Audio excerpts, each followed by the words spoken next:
Good morning students. Class 6 fourth medium, विषय Hindi, part 4 काकी। सही विकल्प पर सही का चिन्ह लगाइए। काकी के अंतिम संस्कार में कौन नहीं जा सकता? सही उत्तर है आपका शामू। दूसरा दिया है शामू किसके लिए उत्कंठित था? सही उत्तर है आपका पलंग के लिए। शामू ने पिता के कोट से कितने रुपए निकाले? सही उत्तर है 1 रुपया। घ है विश्वेश्वर ने किसे कहा चोरी सीखकर जेल जाएगा? सही उत्तर है शामू को। प्रश्न नंबर 2 दिया है, निम्नलिखित प्रश्नों के उत्तर दीजिए। क शामू के घर में कोहराम क्यों मचा हुआ था?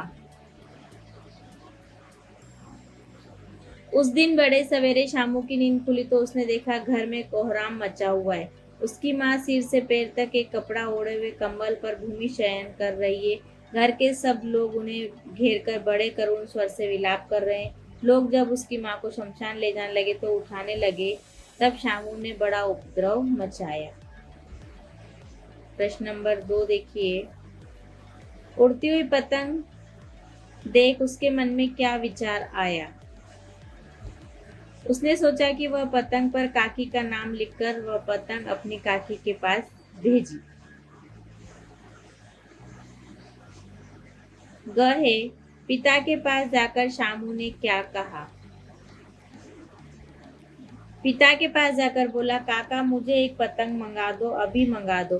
पत्नी की मृत्यु के बाद से विश्वेश्वर बहुत तनमने से रहते थे। अच्छा मंगा दूंगा। अगला प्रश्न दिया है आपको। घ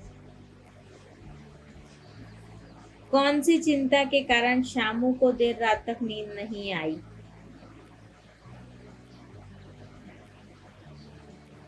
शामू ने रहस्य खोला, मैं इस पतंग को ऊपर राम के यहाँ भेजूंगा। इसको पकड़कर काकी नीचे उतरेगी।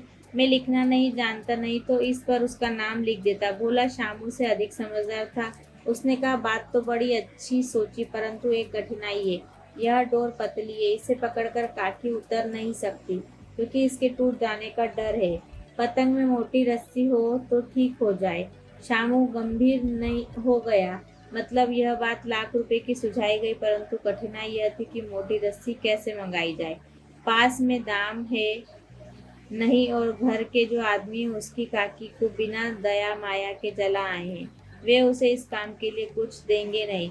उस दिन शामू को चिंता के मारे बड़ी रात तक नींद नहीं आई।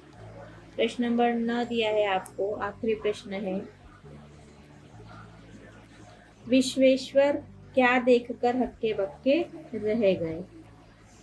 भोला ने कहा, इन्होंने मंगाई थी, कहते थे इससे पतंग टांगकर काकी को राम के यहाँ से नीचे उतारेंगे। विश्वेश्वर हक्का बक्का होकर वहीं खड़े रह गए। उन्होंने पतंग देखकर उस पर चिपके एक कागज पर लिखा था काकी।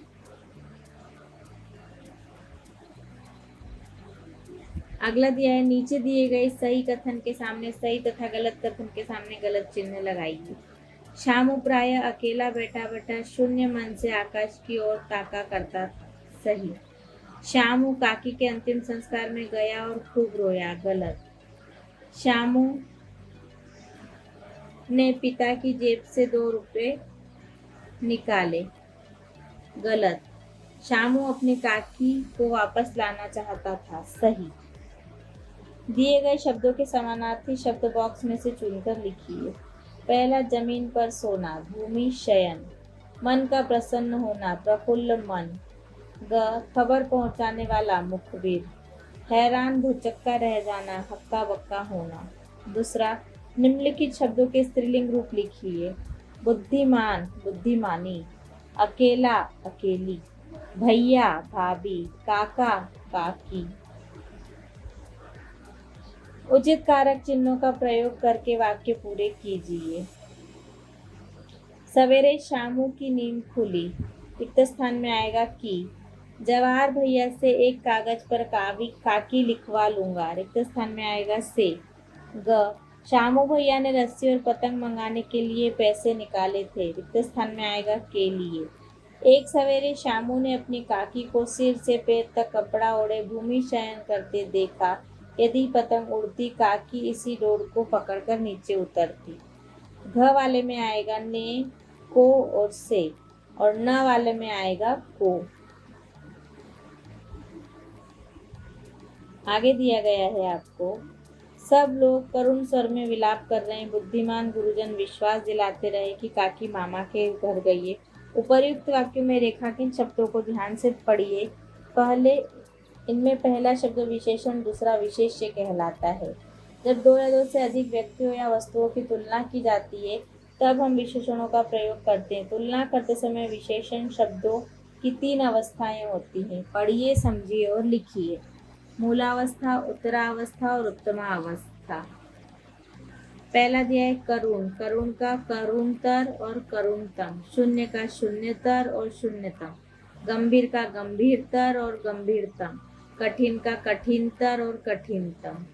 यहाँ आपका हिंदी का पाठ 4 खत्म होता है। आप लोग सब इसे अपनी फेयर कॉपी में लिखेंगे और याद करेंगे। धन्यवाद।